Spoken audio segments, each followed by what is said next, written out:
आसान।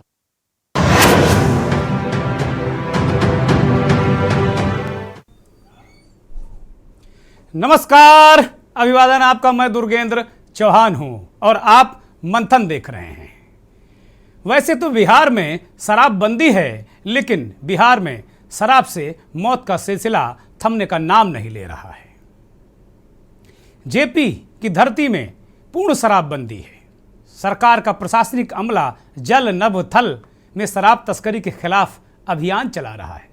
आकाश में ड्रोन, थल पर स्वान दस्ता और जल में विशेष बोट से शराबखोरी पर लगाम लगाई जा रही है। इस बीच जहरीली शराब पीकर लोगों के मरने का सिलसिला बदस्तूर जारी है। वहीं इस मौतों पर सियासत भी तेज हो गई है। शराबबंदी के खिलाफ अब जेडीयू और महागठबंधन के नेता भी मुखर होने लगे हैं, तो बीजेपी ने भी सदन में यानी कि बिहार विधानसभा में सरकार के खिलाफ मोर्चा खोल दिया है। बिहार में शराबबंदी को लेकर विधानसभा में तू मैं देखने को मिली। बिहार में शराब पहले भी सियासी मुद्दा थी और आज भी सियासत हो रही है। मंथन में आज चर्चा करेंगे शराब, सियासत और बवाल पर।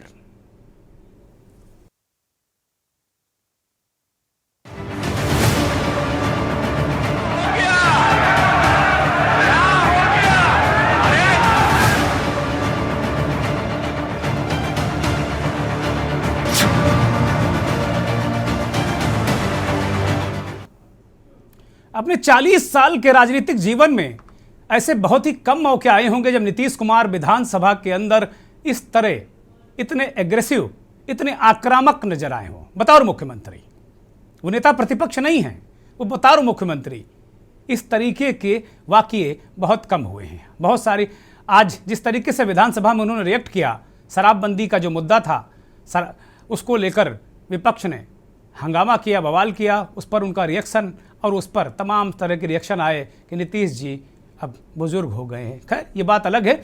गुजरात में 7 दशक से शराब बेचने और पीने की मनाही है। गांधी का प्रदेश है गुजरात, शराबबंदी वहाँ लंबे समय से है, मतलब शुरुआत से ही। गुजरात ही क्यों, बिहार, त्रिपुरा, लक्षद्वीप, मिजोरम और नागालैंड में भी शराब बेचना और पीना गैर कानूनी है, यानी कि वहाँ पर शराबबंदी है। मणिपुर के कुछ जिलों में भी कुछ इसी तरीके का कानून है। शराब पीने के मामले में भारत दुनिया में 7वें पायदान पर है।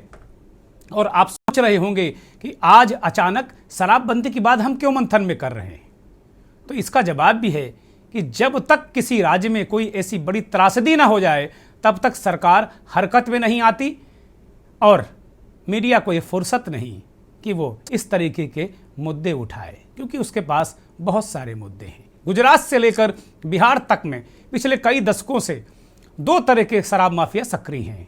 एक वो जो कि पड़ोसी राज्यों से तस्करी के जरिए अंग्रेजी शराब, देसी शराब लाते हैं और 2 गुने तिगुने दामों पर उसे बेचते हैं, जिसे लोग हंसकर खरीदते भी हैं और पीते भी हैं। दूसरे उस तरह के माफिया या उस तरह का माफिया राज गाँव में है, जो भट्टी पर बनी कच्ची शराब बेचते हैं और इसका एक नेटवर्क है, तंत्र है। ये माफिया ज़्यादा खतरनाक है, क्योंकि जल्दी व ज़्यादा पैसे कमाने के चक्कर में यह माफिया लोगों को देसी शराब देने के बजाय एक ऐसा केमिकल, एक ऐसी जहरीली शराब पिलाना शुरू कर देता है, जिसका पहला घूंट पीने के बाद भी दिमाग में सुरूर ला देता है और शरीर में जो खून में मिलता है ये तो जहर बन जाता है। इंसान तड़प तड़प कर मर जाता है।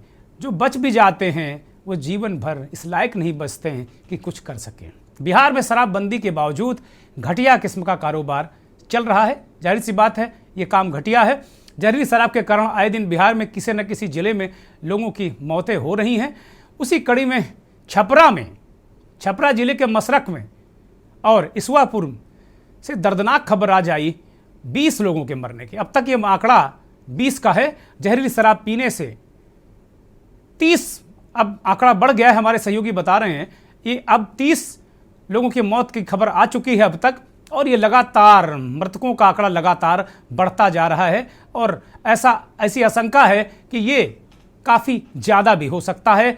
करीब 100 के अल्ले पल्ले लोग पटना और छपरा के अस्पतालों में भर्ती हैं। बिहार में शराबबंदी को लेकर गाहे बगाहे गंभीर सवाल भी खड़े होते रहे हैं। स्थिति यहां तक आ गई कि सरकार ने शराबबंदी कानून में संशोधन भी किया। कुढ़नी उपचुनाव में महागठबंधन की हार के बाद सहयोगी दल कांग्रेस ने इसके लिए शराबबंदी को मुद्दा बनाया और जिम्मेदार ठहराया कि भाई शराबबंदी की वजह से हार गए। छपरा में जहरीली शराब का मुद्दा आज बिहार की विधानसभा में सिर चढ़कर बोला। मुख्यमंत्री नीतीश कुमार ने बीजेपी के विधायकों से कह दिया कि तुम लोग शराबी हो गए हो। उनकी इस टिप्पणी को लेकर बीजेपी हमलावर हो गई। सुनिए।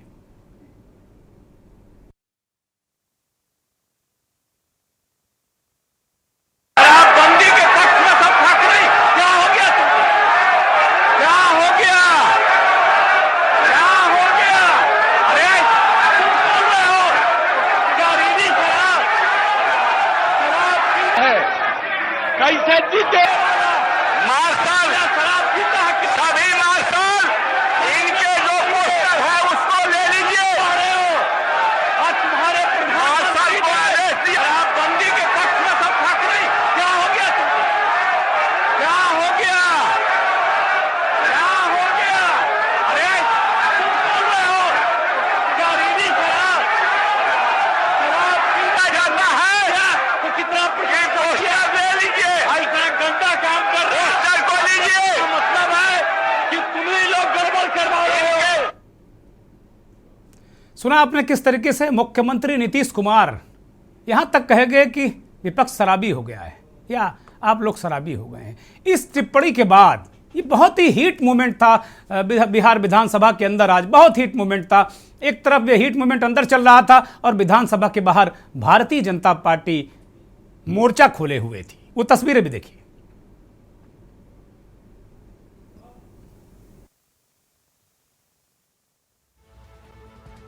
नहीं, शराब पिलाकर मार रही है।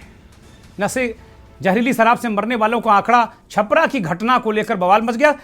कल और परसों 2 दिन लगातार नीतीश कुमार ने नालंदा और अन्य सभाओं में इस बात को कहा कि शराबबंदी को लोग विपक्ष मुद्दा बना रहे हैं। आप लोग कतई उनकी बातों में मत आइएगा। वो इस तरीके की चीज़ों को, शराबबंदी है और शराबबंदी हम सख्ती से लागू करें। लगातार वो शराब पर बोल भी रहे थे सभाओं में। और ये दुर्भाग्यपूर्ण कांड हो गया। 30 लोग छपरा में मारे गए जहरीली शराब पी के। और उसके बाद से तो आज विधानसभा में जिस तरीके का बवाल हुआ, हंगामा हुआ, वो अपने आप में एक अलग अलग इतिहास दर्ज कर गया। और बिहार विधानसभा के बाहर की ये तस्वीरें हैं जिस तरीके से बीजेपी ने मोर्चा संभाला। चूंकि बीजेपी अब वहां गठबंधन में नहीं है, किसी के साथ अकेले है, तो उसके सामने संकट है। 2024 का टारगेट है जो लोकसभा का, उसके बाद 25 में विधानसभा चुनाव है। तो कुल मिलाकर ये स्थितियां, ये परिस्थितियां।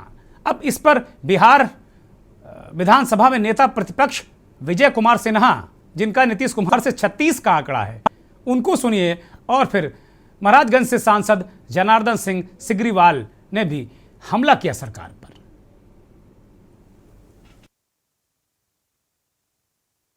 मुख्यमंत्री जी का व्यवहार पूरी तरह से अलोकतांत्रिक है। उन्होंने नेता प्रतिपक्ष को तो पहले आसन से बार बार आग्रह करने के बाद भी माइक स्टार्ट नहीं किया गया। जब माइक अध्यक्ष के आदेश से प्रारंभ हुआ और जब हम अपनी बात रखे तो उसको प्रोसीडिंग से निकालने का आदेश दे दिया गया।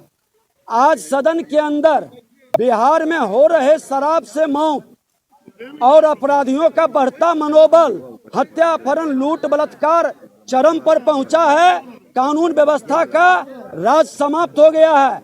जब इस मुद्दे पर हमारे माननीय विधायक बेल में आए तो मुख्यमंत्री जी के द्वारा जिस तरह से धमकी भरा हुआ लहजा कि बर्बाद कर देंगे, और नेता प्रतिपक्ष और हमारे माननीय सम्मानित विधायकों को जिस तरह से एकार के साथ वो धमकी दिए, पहले वो माफी मांगे तब सदन चलेगा। दर्जन से अधिक हर जिले के अंदर अपराधियों का एक नया गैंग शराब के कारण खड़ा हुआ है। अपने अहंकार के कारण आप बिहार को रसातल में नहीं भेजिए।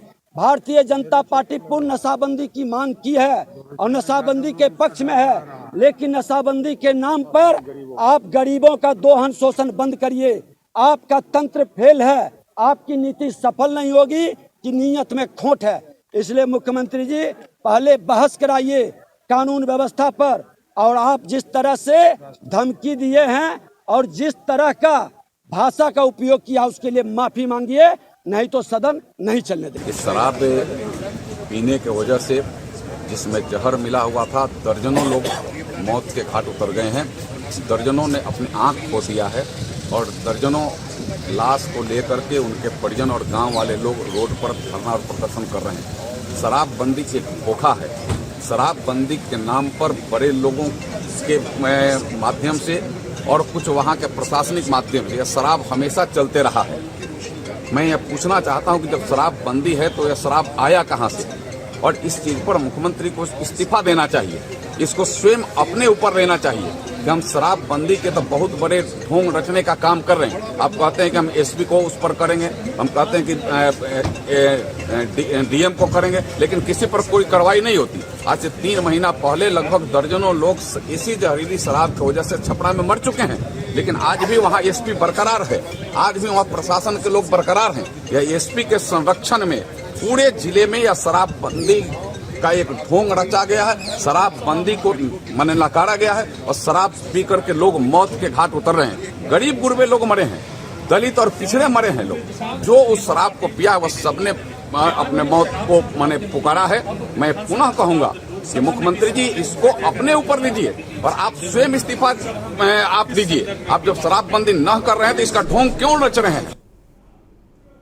अभी तक तो हमने राहुल गांधी के मुंह से ही सुना था कि भाई मोदी सरकार के लोग या जो लोकसभा में उनका माइक बंद कर दिया जाता है। राहुल गांधी आजकल भारत जोड़ो यात्रा में वो एक्ट करके भी दिखाते हैं किस तरह माइक जब बंद रहता है वो लोग बोलते हैं। लेकिन आज बिहार विधानसभा में नेता प्रतिपक्ष विजय कुमार सिन्हा भी वही शिकायत करते नजर आ रहे हैं। तो मुझे लगता है ये सरकारों का ही डिफ़ॉल्ट है, पूरी सरकारों का डिफ़ॉल्ट है कि विपक्ष का गला वो घोटने की कोशिश करते हैं। ये अपने आप में एक अलग तरीके का मसला है। लेकिन विजय कुमार सिन्हा ने चेतावनी दे दी कि मुख्यमंत्री माफ़ी मांगें तब सदन चलेगा।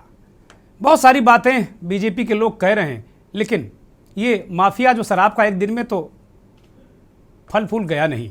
जब बीजेपी के साथ नीतीश कुमार सरकार में थे तब बीजेपी के लोगों ने क्यों नहीं ये सारे सवाल उठाए, ये बड़ा एक प्रश्न है। मंथन गुजरात में बहुत सारी मौतें हुई, खबर ही नहीं आई कहीं देश में। आप इस तरह के दृश्य तो छोड़ दीजिए, विधानसभा में पता नहीं कांग्रेस क्या करती भी रही होगी, तो मीडिया ने उसको कोई तवज्जो नहीं दी जिस तरह बिहार की चीज़ें निकल कर आ रही हैं। गुजरात में भयंकर घटनाएं हुई हैं, चुनाव से पहले बहुत सारी शराबों से मौत हुई हैं, तो ये कहा गया कि केमिकल पी लिया। केमिकल यहाँ भी पिया है, लेकिन वो शराब के फॉर्म में ही मिल रहा है। तो सरकार अपनी जिम्मेदारी से बच नहीं सकती। गुजरात में भी बंदी है और यहाँ भी शराबबंदी। इसके अलावा उत्तर प्रदेश में समाजवादी पार्टी के कार्यकाल में बहुत सारी मौतें हुई। मुख्यमंत्री जो मौजूदा हैं इनके कार्यकाल में पिछले कई जगह शराब से मौतें हुई। शराब की मौतों के पूरे देश में एक बहुत बड़ा आंकड़ा है और एनसीआरबी के आंकड़ों के मुताबिक 2021 में देश भर में अगर देखा जाए तो बहुत सारी मौतें हुई हैं।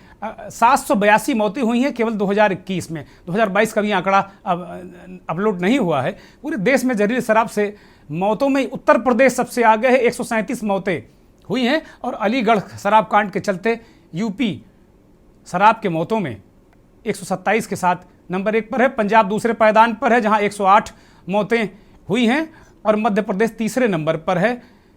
बिहार में जहरीली शराब से करीब 90 लोगों की मौत पिछले 2021 में हुई है। आंध्र प्रदेश गोवा में कोई मौत नहीं हुई है।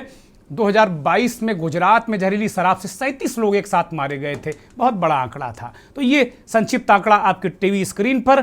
मंथन शुरू करते हैं और इसको पूरे देश के परिप्रेक्ष्य में देखने की कोशिश करते हैं, क्योंकि हम पत्रकार भी तभी जागते हैं जब कोई घटना हो जाती है। और बहुत सारे लोग तो जागते भी नहीं, वो चेहरा देखते हैं कि वहाँ मुख्यमंत्री कौन है, तब हम जागेंगे। उसका चेहरा देखकर भी जागते हैं। खैर, वो अपना सबका अपना अपना तरीका है। मेहमानों का परिचय करा देते हैं। बिहार के बहुत ही वरिष्ठ पत्रकार, राजनीतिक विश्लेषक ओम प्रकाश अस्क साहब हमारे साथ जुड़े हैं। बहुत स्वागत, बहुत अभिनंदन और बहुत आभार आपका। हिमांशु भयानी, पॉलिटिकल एनालिस्ट, वरिष्ठ पत्रकार, गुजरात से जुड़े हुए हैं। भयानी साहब बहुत स्वागत, बहुत धन्यवाद। देश के जाने माने संपादक, राजनीतिक विश्लेषक आलोक भदौरिया जी दिल्ली से जुड़े हैं, उनका भी बहुत स्वागत। अमित कुमार सिंह, कांग्रेस के प्रवक्ता हैं बिहार से, अमित जी आपका भी बहुत स्वागत। संतोष पाठक, बीजेपी के प्रवक्ता हैं, संतोष जी आपका भी बहुत स्वागत बिहार से। कुंवर अजय सिंह जनता दल यूनाइटेड के प्रवक्ता हैं उत्तर प्रदेश के। आपका भी बहुत कुंवर साहब स्वागत। इंजीनियर ममता मेहरोत्रा आरजेडी की प्रदेश अध्यक्ष है उत्तर प्रदेश से, उनका भी बहुत स्वागत। और हमारे सहयोगी छपरा से राकेश कुमार सिंह जुड़े हुए हैं। राकेश अभी मुझे लगता है कि नज़र आ रहे हैं मुझे। पहला सवाल राकेश से ही करूंगा। राकेश, ये छपरा में दूसरा वाकया है, जैसा अभी बीजेपी के लोग कह रहे थे कि वहाँ पहले भी मौतें हुई हैं और एसपी जमा हुआ है। क्या घटनाक्रम, क्या चीज़ें हैं, बहुत संक्षिप्त में लेकिन पूरी जानकारी के साथ में दर्शकों को बताइए, फिर आगे चीज़ों को बढ़ाएंगे।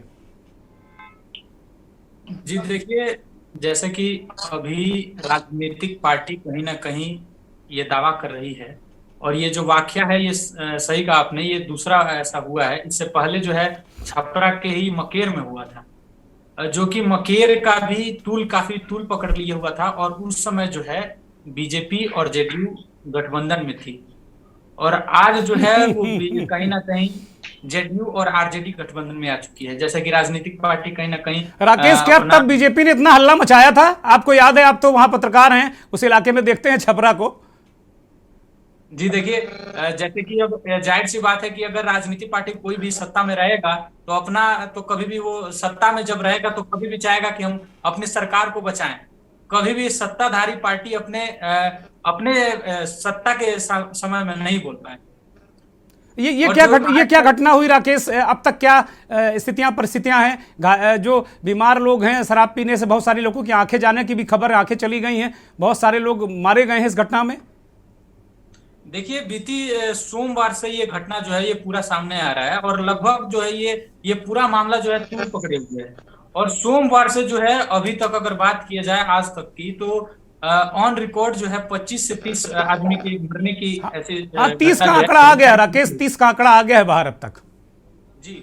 और अगर बात किया जाए तो अभी तक जो है जो सारण का सदर हॉस्पिटल है उसमें ऐसा कहा जा रहा है कि लगभग 50 से 60 मरीज जो है अभी एडमिट है। और कहीं ना कहीं ये भी बोला जा रहा है कि जो सारण का जो सदर हॉस्पिटल है उसमें कहीं ना कहीं अब जो है जगह खाली नहीं हो पा रहा है, जिसकी वजह से जो है पटना भी रेफर किया जा रहा है मरीजों को। ठीक बात। और जो है हमने जो है आज आपको बता दें कि ये जो पूरा वाकया जो सामने आया वो सारण के मसरख प्रखंड से आया था, मसरख थाना अंतर्गत।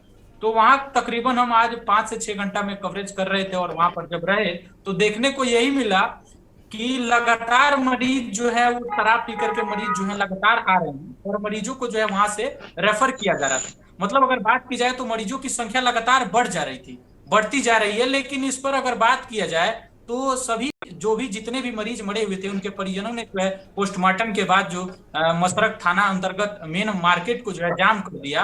लगभग 4 से 5 घंटे तक मेन मार्केट को जाम कर दिया, और सभी लोगों की मांग थी कि यहाँ पर एसपी साहब और डीएम साहब, मतलब कहने का तात्पर्य यही है, जो वरीय पदाधिकारी हैं उनको बुलाया जाए। और इसी में जो है पूरा ये मामला सामने आया, और साथ ही साथ जो राजनीति पार्टी के पक्ष वाले हों या विपक्ष वाले हों, कहीं ना कहीं उनको भी ये मौका मिल गया। और साफ तौर पर विधानसभा में आप देख सकते हैं जो यहाँ के स्थानीय विधायक जी थे उन्होंने भी मुद्दा उठाया है, और आज जो ये मुद्दा है ये पूरा चरम सीमा पर पहुंच गया है। ठीक बात। और अगर बात की जाए शराब की, तो ये शराब का कोई ऐसा शायद कोई ऐसा महीना होगा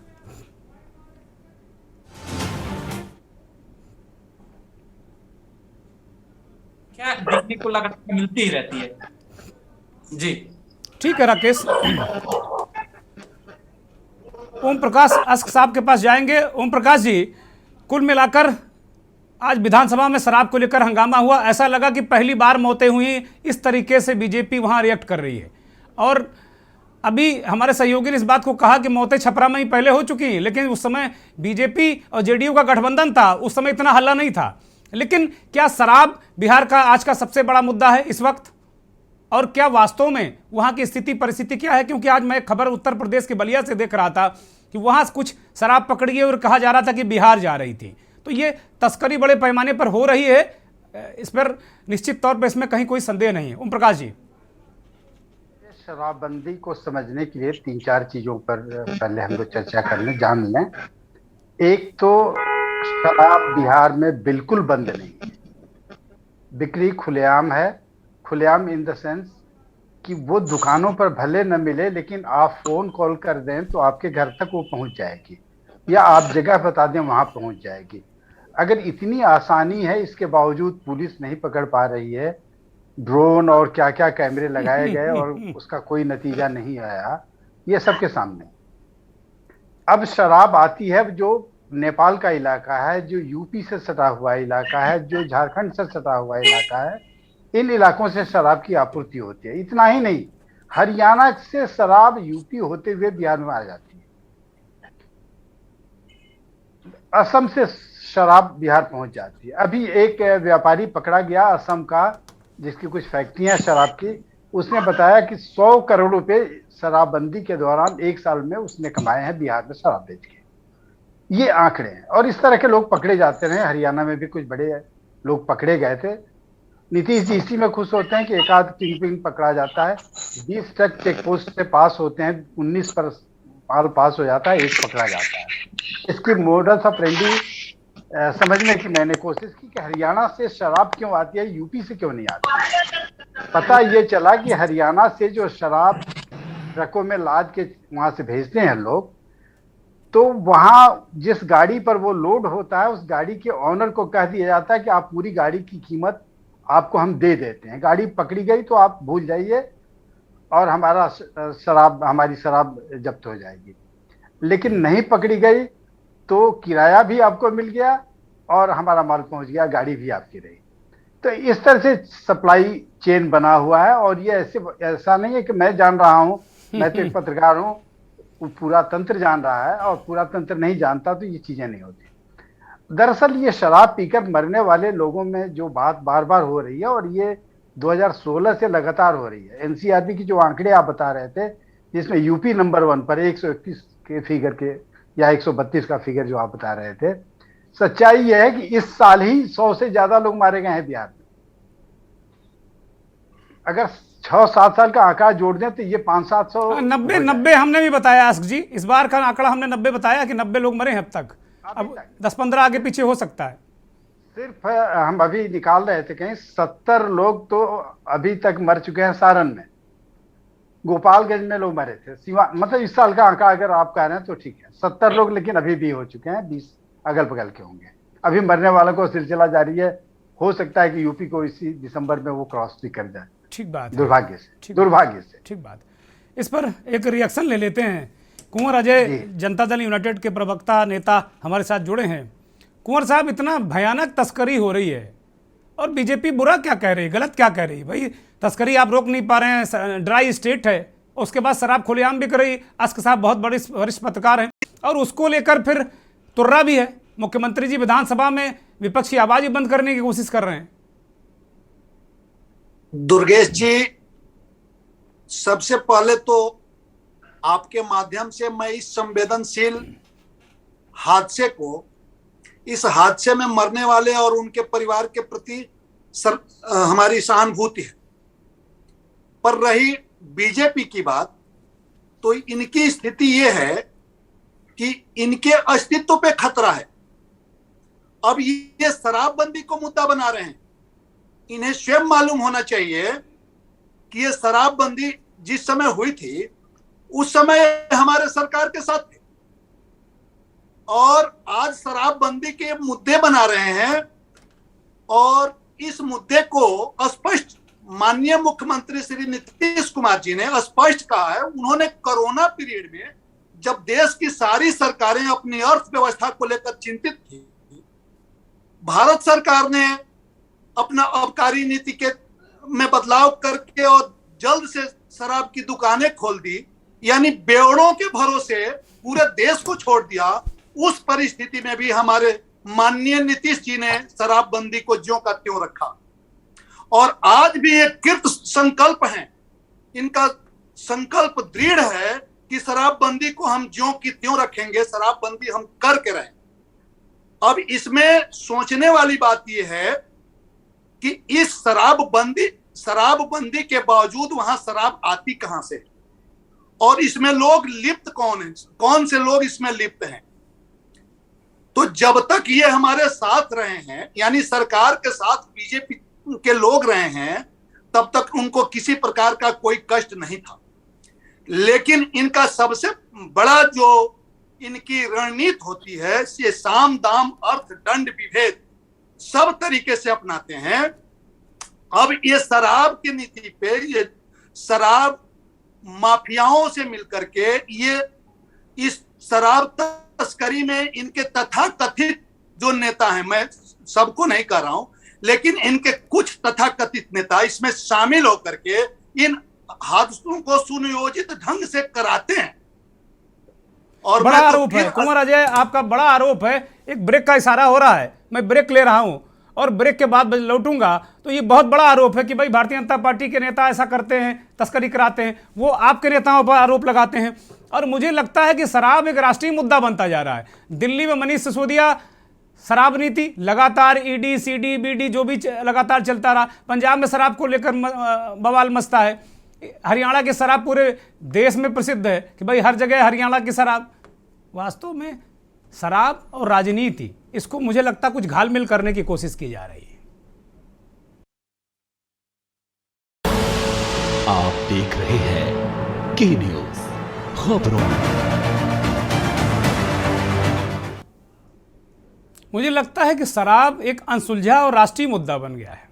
जहां देखो इस शराब को लेकर बवाल है, कहीं शराब नीति को लेकर बवाल है, कहीं शराबबंदी को लेकर बवाल है। हम लगातार बिहार के छपरा में 30 मौतों के बाद आज हम मंथन कर रहे हैं, विभिन्न पहलुओं पर बात कर रहे हैं, देखने की कोशिश कर रहे हैं। अभी जेडीयू के नेता कुंवर अजय सिंह ने कहा कि भारतीय जनता पार्टी जब सरकार में थी तब वो क्यों नहीं बोले, और उनके लोग तस्करी कराते हैं। यही आरोप जेडीयू और आरजेडी पर बीजेपी लगाती है। बीजेपी के प्रवक्ता संतोष पाठक जुड़े हुए हैं। पाठक जी, बड़ा गंभीर आरोप है, इसका जवाब आपको देना ही पड़ेगा। वो कह रहे हैं कि आप लोग जब तस्करी करने को नहीं मिल रही तो हल्ला मचा रहे हैं आप। पाठक जी,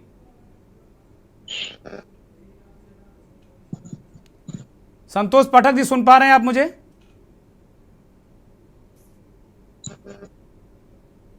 अरे भाई, कोई सुन रहा है? यहाँ के न्यूज में ऑडियो नहीं आ रहा भाई। मुझे लगता है कि ऑडियो नहीं पहुंच रहा है। ममता जी जुड़ी हुई हैं, राजद की प्रदेश अध्यक्ष हैं, आरजेडी की। ममता जी, आप अगर मुझे सुन पा रही हो तो मेरा ये सवाल है कि भाई लगातार बीजेपी कहती है कि आरजेडी वाले तस्करी करा रहे हैं, लगातार उनका वर्चस्व है सरकार में, और ये सब तस्करी की ही वजह से हो रहा है। जी, इन्होंने बताया नहीं, ममता जी से मेरा सवाल है, ममता जी से। लग रहा ऑडियो की समस्या। संतोष पाठक, आप मुझे सुन पा रहे हैं? मुझे लगता है ऑडियो की समस्या है। हिमांशु बयानी जी के पास जाते हैं, वो मुझे सुन पा रहे होंगे शायद। हिमांशु जी, गुजरात में अभी जैसा मैंने बताया 37 मौतें हुई हैं और कहीं चूं तक नहीं हुई, पता ही नहीं चला, और बिहार में ऐसा लग रहा कि ये राष्ट्रीय मुद्दा है।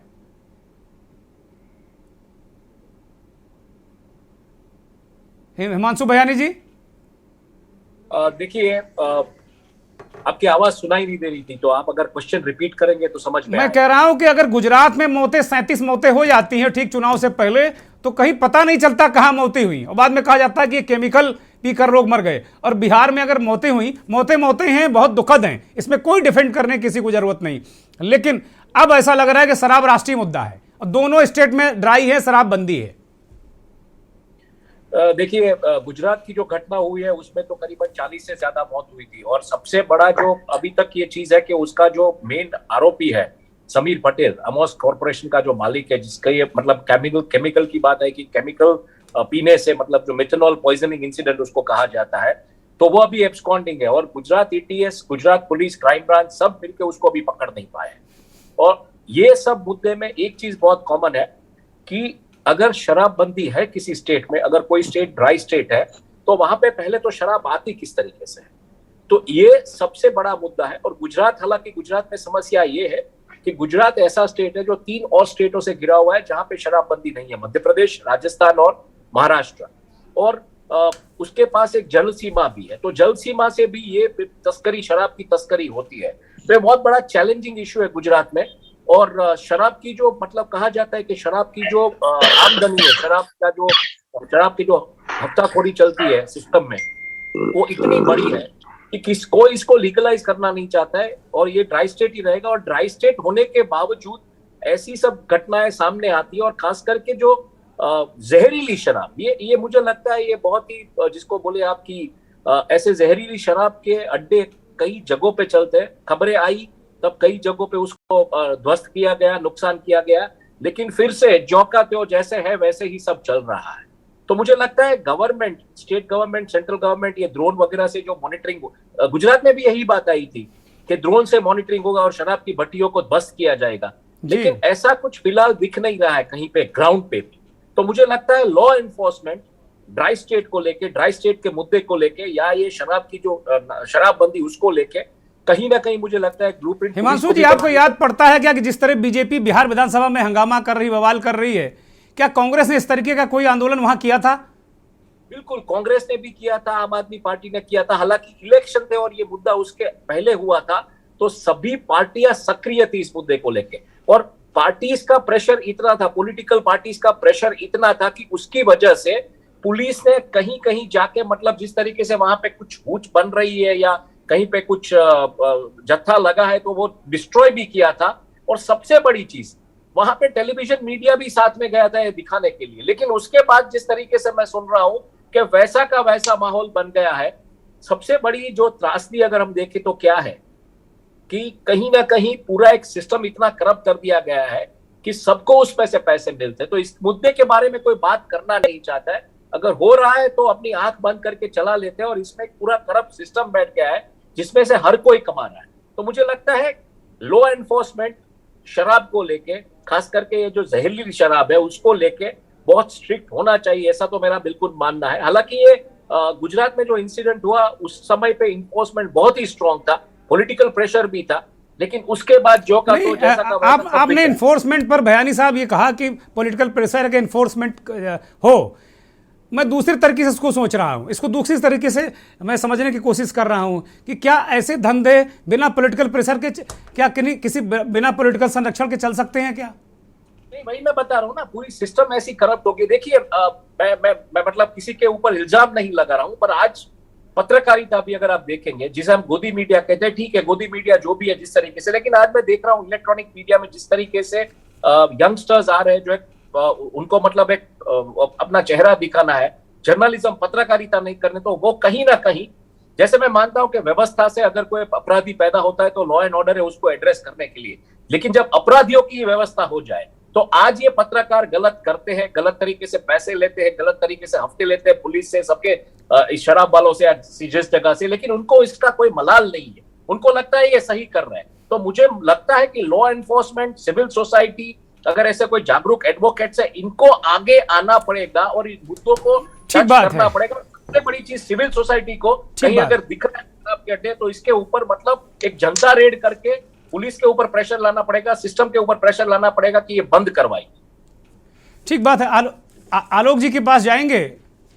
आलोक जी, मुझे लगता है कि बहुत देर बाद आपके पास आ रहे हैं, माफी के साथ में आपसे मेरा यही प्रश्न है कि जिस तरीके से चीजें आपने बिहार में आज देखी कि इस तरीके से घटना हुई तो दुखद, इसमें कहीं कोई संदेह नहीं, ये नहीं कहा जा सकता कि भाई आपके राज्य में हुई तो बहुत बड़ी घटना है और मेरे राज्य में हुई तो ऐसा नहीं है। अब इसको लेकर राजनीति भी होती है और हमेशा से बहुत दिनों से हम देख रहे हैं कि इस तरह की घटनाओं पे एक साथ मिलकर आक्रमण करने के बजाय राजनीति होती है। इतना जरूर होता है कि तुम्हारे राज्य में है तो कुछ नहीं, और बहुत सारे लोग उत्तर प्रदेश में तो हमने देखा कि अगर मौजूदा सरकार में कोई घटना हो जाएगी या उससे पहले सरकार में हो जाएगी तो वो उससे पहले की सरकार को दोषी ठहरा देंगे कि भाई ये वही वाले माफिया हैं जिनको अभी हम खत्म नहीं कर पाए। तो ये राजनीति के बिना संरक्षण के क्या इस तरह की घटनाएं हो सकती हैं? आलोक जी, इसको दूसरे संदर्भ में देखना पड़ेगा। ये दरअसल विशुद्ध तौर पर एक अपराध का मामला है, एक क्राइम का इंसिडेंट है, तो उसको उसी तरीके से टैकल करना चाहिए। वो आज ही नहीं बन रही थी, ना कल बन रही थी, ना परसों बन रही थी, वो पहले भी बन रही थी।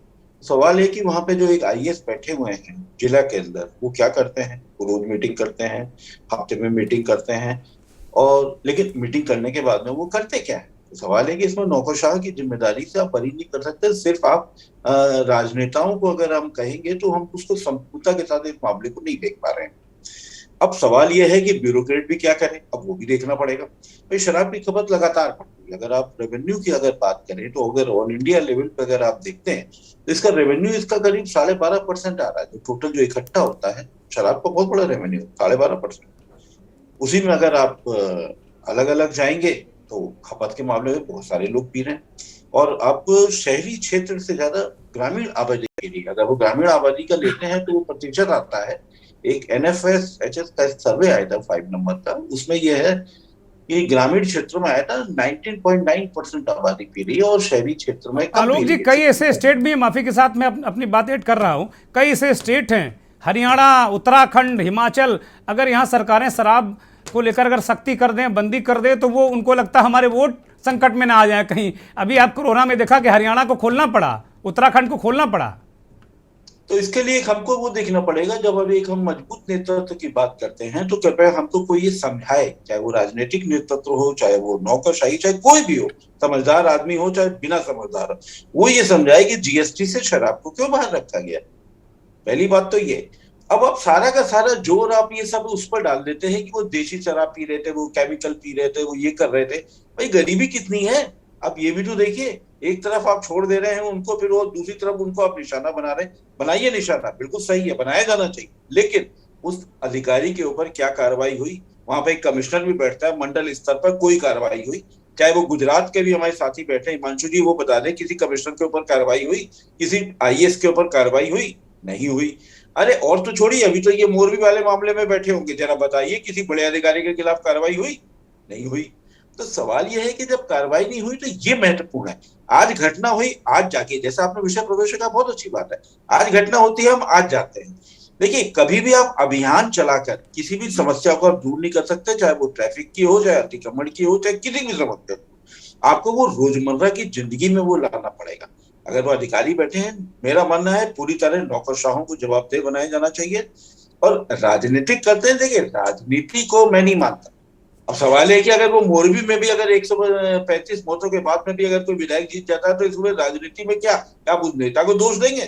क्या जनता की तरफ उंगली नहीं उठती? एक उंगली उठाते हैं तो 4 तो अपनी तरफ भी तो उठती हैं। आपके उत्तर प्रदेश में लखीमपुर खीरी में क्या हुआ? एक गाड़ी निकली, उसके नीचे से 4 लोग मर गए, उसके बाद भी वहां पर वार्डी जीत के चली गई। तो सवाल है, सब कुछ आप नेताओं के ऊपर जिम्मेदारी डाल देंगे? डाली जानी चाहिए, लेकिन क्या जनता की कोई जिम्मेदारी नहीं है? तो सवाल है, जब तक ये सरकारें अपना ये राजस्व का लोभ नहीं छोड़ेगी तब तक मुझे नहीं लगता कि दिशा में कोई विशेष। ठीक बात, बड़ी बात आलोक जी ने कही कि भाई ये मसला राजस्व का है और सरकारें प्राइवेट लिमिटेड कंपनी की तरह अगर चलेंगी तो बड़ी दिक्कत होगी। भारतीय जनता पार्टी के प्रवक्ता संतोष पाठक से अगर मेरा संपर्क हो रहा हो तो मेरा सवाल है संतोष जी से। संतोष जी, JDU के नेता कुंवर अजय सिंह कह रहे हैं कि भाई जब आप सरकार में थे, छपरा में ही उस समय घटना हुई थी, तब आप नहीं बोले। आज चूंकि आप ही के लोग, जो बीजेपी के लोग शराब की तस्करी करवाते थे, अब डंडा चल रहा है तो आप लोग हल्ला मचा रहे हैं, प्रेशर बना रहे हैं। दुर्गेश जी, अगर हमारी गलती थी तो आज नीतीश कुमार जी ने आपा क्यों खो दिया? जदयू के नेताओं के साथ समस्या ये है कि वो जमीनी हकीकत को जाने बगैर कुछ भी बोलते हैं। और नीतीश कुमार जी ने जो स्पाइंग का सिस्टम बिहार में रखा था, जिसको डेवलप किया हुआ था, और जो जमीन पर उनका नेतृत्व था, नीतीश जी ने उन सभी नेतृत्व की बलि दे दी है। क्या होता है कि आप बार बार जब आप गठबंधन के साथियों को बदलते हैं तो जमीनी नेतृत्व आपके साथ हमेशा साथ ही आएगा, ये जरूरी नहीं। नीतीश जी के साथ आज यही दुर्भाग्य है कि जिस प्रकार से उन्होंने 3 जनादेशों को विफल किया है एक सीरीज में, 2010 के जनादेश को, 2015 के जनादेश को और फिर पुनः 2020 के जनादेश को। इस परिस्थिति में नीतीश कुमार जी ने जमीन पर अपनी विश्वसनीयता ही खो दी है। आज कुंवर अजय सिंह आज हमें दोषी बता रहे हैं। अगर इनको ये नहीं मालूम होता कि 2016 में जब शराबबंदी लागू हुई थी तो हम भी उसके साथ थे, लेकिन जब ये कुंवर जी ने ये बात उठाई कि हमने इसके पहले कभी कोई बात नहीं कही, तो मैं इनको एक घटना याद दिला देता हूं कि हमारे प्रदेश के अध्यक्ष डॉक्टर संजय जायसवाल जी को इनके नेताओं ने पहचानने से इनकार कर दिया था जब अध्यक्ष जी ने शराबबंदी से संबंध में जब समीक्षा की बात आज से 1.5 साल पहले अध्यक्ष जी ने जब कही थी, तो यही कुंवर सिंह जी के पार्टी के लोगों ने, आज जो इनके राष्ट्रीय अध्यक्ष बने हुए ललन सिंह जी ने, उनको पहचानने से इनकार कर दिया था कि भारतीय जनता पार्टी के ऐसे नेताओं को हम नहीं जानते। संतोष जी, एक बात आपके से विजय कुमार सिन्हा को मैं सुन रहा था, नेता प्रतिपक्ष हैं बिहार विधानसभा में, आपका स्टैंड क्या है? आप कहने की बंदी होनी चाहिए, हम इसके साथ भी हैं, लेकिन वो बड़ा घुमावदार स्टैंड है। क्या स्टैंड है आपका? इसमें कुछ भी घुमावदार नहीं है दुर्गेश जी, सीधा कर दीजिए, आप सीधा कर दीजिए। आज इनको बीजेपी के नेताओं को मुसलमान नहीं चाहिए, पर जो भी दामाद है वो मुसलमान ही चाहिए। अजय जी, अजय जी जरा संतोष जी को सुन लेते हैं। संतोष जी स्टैंड क्लियर करिए। संतोष जी एक सेकंड, आदमी कहां से बुला लेते हैं? उसी तरीके से मैं थोड़ी सी भद्दा लगेगा आपको, लेकिन मैं ये कहने जा रहा हूं, अभी भाई साहब ने कहा कि जीएसटी और सरकारी, रही बात बिहार सरकार ने माननीय नीतीश कुमार जी के नेतृत्व में उन्होंने राजस्व का मोह नहीं रखा है, उन्होंने कोरोना काल में भी बंदी रखा। और आज ना भाई हमारे बीच में बोले थे भाई, बोलने दीजिए संतोष जी को, बोलने दीजिए भाई। बोलिए संतोष जी, जल्दी से कंप्लीट करिए फिर जी मैं कथा कहानी लेके चले आते हैं आप। संतोष जी बोलिए, नाराज मत होइए जी, बोलिए। नाराज नहीं हो रहा हूं, ये दमाद खोजने निकल गए इस डिबेट पे। यही समस्या है जदयू के नेताओं के साथ। बोलिए। अभी ममता जी बहुत देर से इंतजार कर रही है, ममता जी और कांग्रेस के साथी और बहुत सारे लोग इंतजार कर रहे हैं। बोलिए, जल्दी से कंप्लीट करिए। मैं कंप्लीट कर दे रहा हूं। 4,500 करोड़ की इकोनॉमी थी जिससे रेवेन्यू आता था बिहार सरकार को, और 3,000 करोड़ रुपए की जो देसी शराब की व्यवस्था थी उससे मैंने उस प्रकार का व्यापार था। कुल मिला के 7,500 करोड़ का व्यापार और इकोनॉमी बिहार में थी शराबबंदी के पहले। नीतीश कुमार जी के पार्टी से जुड़े हुए लोगों का आज के डेट में एक पैरेलल इकोनॉमी, उसमें एक सिस्टमैटिक इकोनॉमी डेवलप हो गई है। अगर सरकार के लोग अगर शामिल ना हो तो कैसे शराब जो बंद है बिहार में वो कैसे राज्य के अंदर आ जाती है। और हम लोगों ने तो लगातार समीक्षा की बात कही। आज 8 से 10,000 करोड़ रुपए की एक पैरेलल इकोनॉमी बिहार में चल रही है। जब एक पैरेलल इकोनॉमी डेवलप हो ही जाएगी तो कैसे शराबबंदी सफल होगी, ये बताइए ना कुंवर जी। जवाब दे दीजिए 10 सेकेंड में, फिर ममता जी के पास जाएंगे। बोलिए कुंवर जी, 10 सेकेंड केवल।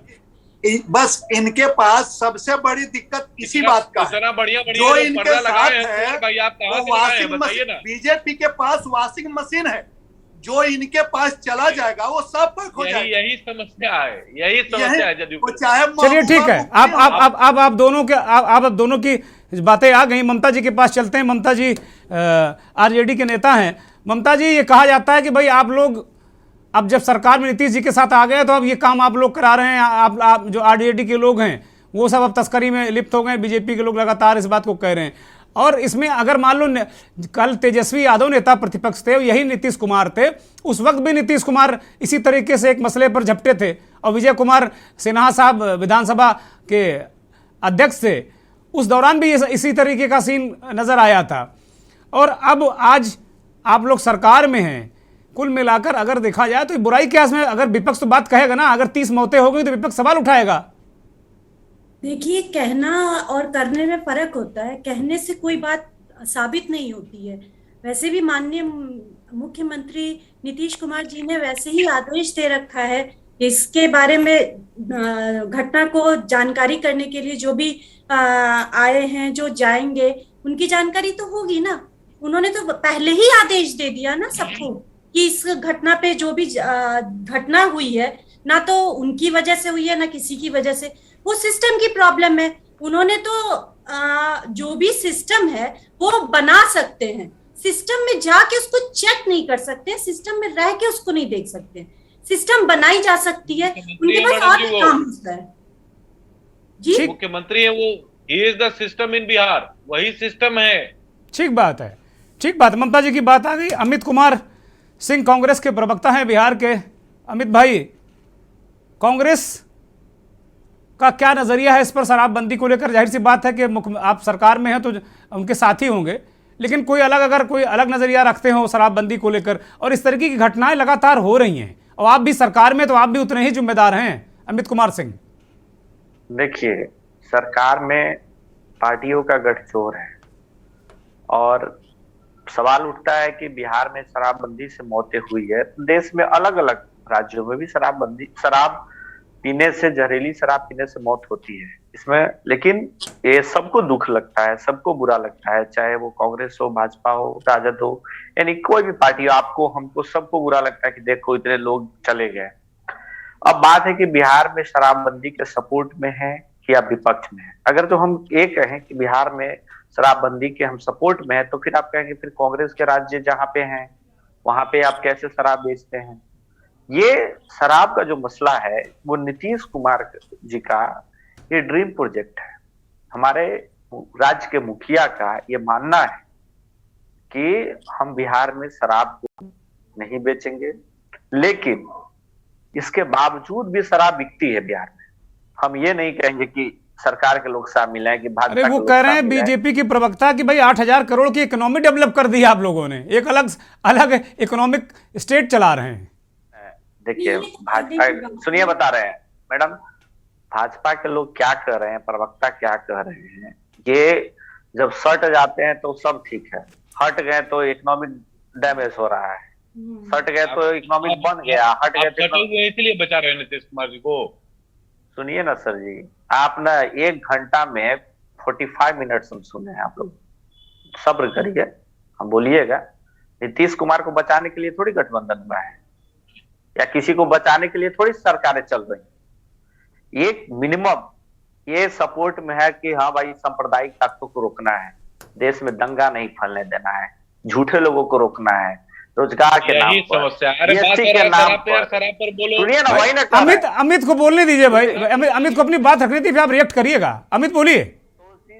संतोष जी सुनिए, तो कहने का मतलब है कि इस पे सरकार बनी है। दुर्गेश जी, बात हो रही है शराबबंदी पर, तो ये सांप्रदायिक दंगे ले आए, इनको आप काहे बोले दे रहे हैं? नहीं मैं अरे भाई मुझे भी तो कुछ करने दीजिए ना, अब आप ही लोग कर लेंगे तो मैं छोड़ देता हूं, आप लोग आपस में डिबेट कर लीजिए, मैं धन्यवाद कर देता हूं। ये बोला कि नीतीश कुमार जी को इसीलिए बचा रहे हैं, तब मैं बोल रहा हूं। आप तो गठबंधन की बात कर रहे हैं, किन शर्तों पे हम गठबंधन है उनका, वो बिल्कुल ब्लाइंड सपोर्ट नहीं कर रहे हैं। बोलिए। सिर्फ इतना मेरा कहना इतना है कि शराब से मौत हुई है, दुखद है, ठीक है, और कंटिन्यू सरकार कंटिन्यू टास्क फोर्स बना रही है दूसरे राज्यों से। 1 मिनट दुर्गेश जी, 1 मिनट रुक जाइए। सरकार दूसरे राज्यों में भी अगर जो बिहार में धंधा करते हैं, दूसरे राज्य में रहकर संचालित करते हैं, तो यहाँ की टीम वहां से भी पकड़ के लाती है लोगों को। लेकिन अभी वरिष्ठ पत्रकार आलोक जी बोल रहे थे, वो भी, और गुजरात वाले भाई हिमांशु साहब भी बोल रहे थे कि सिविल सोसाइटी के लोगों और सरकार के लोगों को भी इसमें जो सिस्टम में है, डीएम है, एसपी है, पुलिस प्रशासन के लोग हैं, इनकी जिम्मेदारी बनती है कि सरकार कोई नियम अगर तय करती है तो उसको सही रूप से लागू हो, और इस सरकार की गारंटी होगी, वो करेगी, रोकेगी। अब नीतीश कुमार तो नहीं ना जाके वहां करेंगे, पुलिस उठा के ले आती है। अच्छा, समाज को भी बदलना होगा कि शराब अगर जो बुराई। अमित भाई, अब लग रहा है आपकी बात आ गई, एक छोटा सा रिएक्शन लेते फिर हिमांशु भयानी के पास जाते हैं। मैं एक जरा कंपेरिजन करना चाह रहा हूं। बोलिए संतोष जी, अगर आप इसमें 10 सेकंड में कुछ अपनी बात कह सकें तो। नहीं, मुझे एक दुर्गेश जी, जब आप एक पैरेलल सिस्टम खड़ा कर लेते हैं जी, तो उसको किस अथॉरिटी के साथ आप कंट्रोल करेंगे? पैरेलल सिस्टम मुख्यमंत्री ही ना सिस्टम दीजिएगा जी, पैरेलल सिस्टम खड़ा है, आप सरकार, आप साथ ही रहे इतना दिन, 17 साल से आप पैरेलल। अमित, उनको अपनी बात रख ले दीजिए, फिर मुझे लगता है मुझे खत्म करना होगा। मेरे कान में मेरे लोग कह रहे हैं कि अब बहुत थोड़ा समय बचा हुआ है। ग्रंथ पे ग्रंथ लिखे गए कांग्रेस की बात मत कीजिए, आप बात सुन लीजिए, हम जो कह रहे हैं उस बात क्या कहिएगा जी? मेरा कहना ये है, सिस्टम के हिस्सा रहे हैं, शराबबंदी के हिस्सा रहे हैं, शराब सरकार नहीं है, अरे नहीं तो आज आप है ना भाई, आज आप है तो जिम्मेदारी लीजिएगा ना। और आज भी शराबबंदी को आप सपोर्ट करते हैं, पर पूरे देश में शराबबंदी लागू करने आज आप लीजिएगा कि नहीं लीजिएगा? तो हम तुम तड़ाक करने लगेंगे आपसे, तुम तड़ाक करने लगे। नहीं, उनका इतराज है कि भाई विधानसभा में नीतीश कुमार जी ऐसा कभी व्यवहार करते नहीं थे भाई। वो भी नीतीश जी के मुरीद रहे, प्रशंसक रहे, बीजेपी के लोग भी, तभी इतने दिनों से साथ निभाया है, ये कह रहे हैं वो। और राज्य की सरकार ने उसको मुस्तैदी से नीतीश कुमार जी के नेतृत्व में शराबबंदी बिहार में लागू भी हुई, इसमें कहीं कोई दो राय नहीं। लेकिन एक समय के बाद, अभी आंकड़े गिनवाए जा रहे थे, एक समय के बाद, इसके पहले मैं आज तक के डिबेट पे था, एक समय के बाद जब जदयू से जुड़े हुए लोगों ने, मैं सीधे सीधे नाम नहीं लूंगा, जदयू से और कुछ अन्य लोग जो समाज में पहले से इस प्रकार के व्यवसाय में लगे हुए थे, उन्होंने एक ऐसी व्यवस्था बीजेपी के छोटे भैया नेता कंट्रोल करना नीतीश जी को बस का रोग नहीं है। अरे तो लोगों का नाम लिख के क्या नहीं कंप्लेन कर देते हैं, एफआईआर क्या नहीं दर्ज करवा देते हैं, विपक्ष में है बोलने का बोल रहे हैं, इन्हीं को फिर बोलने दीजिए ना दुर्गेश जी। चलिए अब ठीक है, बात आगे। ममता जी कुछ कह रही है, चूंकि नारी शक्ति को बिल्कुल समय नहीं मिल पाया। ममता जी बोलिए आप। कुछ वो बोलोगे तो चलता रहेगा दिन भर। आप लिख के नाम कर। अरे अमित भाई शांत हो जाइए अब जरा, ममता जी को बोलने दीजिए, शांत हो जाइए, हो गया। हर बात सरकार तक ब्लेम करना ये ठीक नहीं है। देखिए कुछ काम सिस्टम का भी होता है, सरकार सिस्टम बनाती है, सिस्टम में बैठी नहीं रहती है ना, तो उसमें तो हम और आप भी आते हैं ना, हम और आप भी आते हैं ना। हमारा क्या सहयोग है? हमारा भी तो सहयोग होना चाहिए ना, हमारा कोई सहयोग ही नहीं है। अगर ये तो छल प्रपंच वाले लोग ही हैं, तो छल प्रपंच करने की आदत ही है। अब लग रहा है आप लोग विधानसभा के अंदर भी लड़ रहे हैं, बाहर भी लड़ रहे हैं और डिबेट में भी लड़ रहे हैं। कोई सिस्टम में है तो सिस्टम में कंप्लेंट होती है। अगर आपको चलिए ठीक है ममता जी, कुंवर अजय सिंह आपकी भी बात आ गई। हिमांशु भयानी के पास चलते हैं, बहुत ही वरिष्ठ पत्रकार हैं, गुजरात और पूरे देश को समझते हैं हिमांशु जी, और इसका अर्थशास्त्र भी बहुत अच्छी तरह समझते हैं। हिमांशु जी, एक बात बड़ी अच्छी कही संतोष पाठक जी ने, बहुत ही वरिष्ठ नेता हैं और बहुत संजीदा प्रवक्ता भी है। मुझे अच्छा लगा संतोष जी के साथ आज बात करके। संतोष जी करें, 8,000 करोड़ की इकोनॉमी जो शराब से है बिहार में डेवलप हो गई। गुजरात में बताइए जरा, बीजेपी 27 साल से, वहां कितने हजार करोड़ की इकोनॉमी डेवलप है? औपचारिक आंकड़ा नहीं है, बट वो बिल्कुल 10,000 15,000 करोड़ के आसपास है ऐसा कोई, लेकिन औपचारिक आंकड़ा इसका अभी तक कहीं आया नहीं। औपचारिक आंकड़ा बिहार में भी नहीं है, संतोष जी भी नहीं दे पाएंगे, ये तो एक आकलन होता है। एक ड्राई स्टेट तो उस वजह से है, पर कहने का मतलब यही है कि आपके पास आईपीसी की धारा है, आपके पास कानून है, सब कुछ है, और जब एक ड्राई स्टेट है, जब शराबबंदी है, तो उसका मैं जैसे बोल रहा हूं कि उसका पुलिसिंग करके उसको सही तरीके से वो लॉ एनफोर्समेंट एजेंसीज को करना पड़ेगा। अब नहीं होता है तो क्यों नहीं होता और इसमें किसकी मिली भगत और किसको फायदा है, यही देखना पड़ेगा, क्योंकि इसमें आखिर में जाने जाती है। और ये कोई मतलब जिसको बोले इंडियन मेड फॉरेन लिकर पीने वालों की जान नहीं जाती है, देसी शराब पीने वालों की जान जाती है। एटलीस्ट ये बंद करवाए, ये बहुत जरूरी। ठीक बात है, ठीक बात। संतोष जी, इस कार्यक्रम का अंतिम कमेंट आपसे ही, ये बिहार में अगर ये इकोनॉमी डेवलप हुई तो गुजरात में भी डेवलप है, आप मानते हैं है वहां कि नहीं है?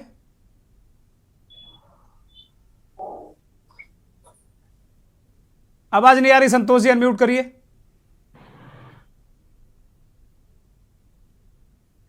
वो आप गुजरात में भी एक पैरेलल इकोनॉमी होगी, उसको स्वीकारने में कहीं कोई समस्या नहीं है दुर्गेश, लेकिन बिहार की जो समस्या है कि बिहार और गुजरात को जब आप तुलना करेंगे शराबबंदी के दृष्टिकोण से भी, तो शायद आप वस्तु स्थिति को नहीं समझ पाएंगे। गुजरात में जो शराबबंदी है उसके अंदर कई लेयर्स है, उसके कई नियम है। आप बड़े होटलों में बैठकर पी सकते हैं, आपको टिकट टोकन मिलेगा, आप उसको भी लेकर पी सकते हैं। एक सुरक्षा का व्यवस्था है वहां पर गुजरात में, एक लेयर ऑफ ये जरूर है सुरक्षा जिसको हम लोग कह सकते हैं। बिहार में क्या है कि वो फिल्टर आउट नहीं हो रहा है चीज। अभी कुछ दिनों पहले, अभी ये सब लोग मेरे पर हावी हो गए, बेतिया में जहां से हमारे प्रदेश अध्यक्ष आते हैं, वहां पर शराब पीकर कुछ लोगों की मौत हो गई थी। तो अध्यक्ष जी जो डिसीज लोग थे उनके परिवार लोगों से मिलने चले गए, और मिलने के बाद उन्होंने अपना दुख सार्वजनिक तौर पर फेसबुक के पोस्ट पर लिखा। उस पर जदयू के लोगों ने अलग अलग प्रकार के कमेंट किए। उसके बाद से हम लोग लगातार इस बात की समीक्षा की, शराबबंदी को लेकर समीक्षा की बातें कहते रहे। नीतीश कुमार जी ने अभी 4 महीने पहले कुछ समीक्षा करके नियमों में कुछ ढीलापन भी लाया है, लेकिन क्या है कि अगर आप किसी चीज को अपने स्टेटस से जोड़ लेंगे कि हम इसको किसी भी परिस्थिति में इससे बेहतर या इससे अच्छा करने का प्रयास नहीं करेंगे, जैसा है वैसा ही चलना चाहिए, यहां समस्या है दुर्गेश जी। जैसा चीज है अगर उसमें कुछ कुरूपता आ गई तो कुछ फेयर एंड लवली लगाकर उसको सुंदर करने का प्रयास करेंगे। ठीक बात है, आपने बड़ी बेबाकी के साथ में आपने स्वीकार किया कि गुजरात में भी ऐसी इकोनॉमी हो सकती है। ये बहुत जिगरे वाले नेता स्वीकार कर सकते हैं, नहीं तो आरोप प्रत्यारोप लगाते हैं। मैं आपकी प्रशंसा करता हूं इस मन से।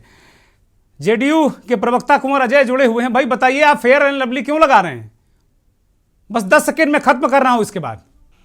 जी, हम दुर्गेश जी आपके मार्फत ये बताना चाहेंगे पूरे देश की जनता को कि ये शराबबंदी का समर्थन करते हैं, लेकिन पूरे देश में शराबबंदी करेंगे नहीं। ये हर चीज में हमारे साथ है, हर चीज हमारी अच्छाई जानते हैं, लेकिन उसका समर्थन नहीं करेंगे। ये केवल लाश पे ही राजनीति करते हैं।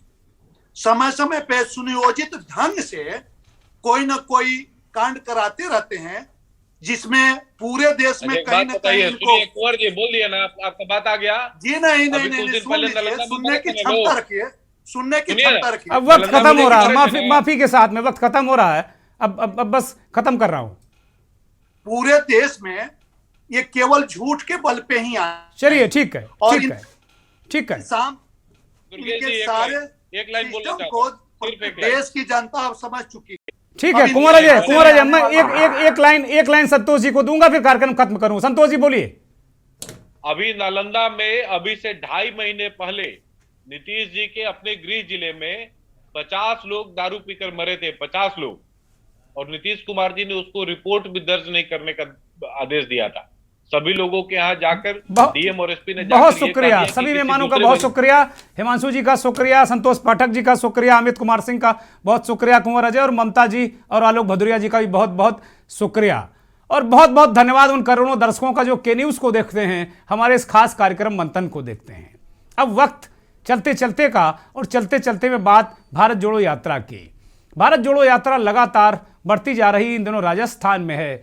ये इस यात्रा में लगातार लोग जुड़ रहे हैं, विभिन्न प्रकार के अलग अलग प्रोफेशन से आने वाले प्रोफेशनलिस्ट लोग जुड़ रहे हैं, बड़े बड़े अलग अलग विधा के लोग जुड़ रहे हैं और 4 कदम चल रहे हैं भारत जोड़ो के नाम पर। सवाई माधोपुर जो जिला है राजस्थान का, वहाँ से आज यात्रा शुरू हुई और समापन आज शाम तक इसका दौसा जिले में हो गया, राजेश पायलट का जिला। इस यात्रा में राहुल गांधी से कदम ताल करते नजर आए आरबीआई के पूर्व गवर्नर एन रघुराम राजन। रघुराम राजन न केवल भारत के बहुत बड़े अर्थशास्त्री हैं, आरबीआई के गवर्नर रहे हैं, बल्कि विश्व के कुछ चंद अर्थशास्त्रियों में शुमार हैं वो। उनका इस यात्रा में शामिल होना मायने रखता है। बहुत बहुत धन्यवाद। नमस्कार।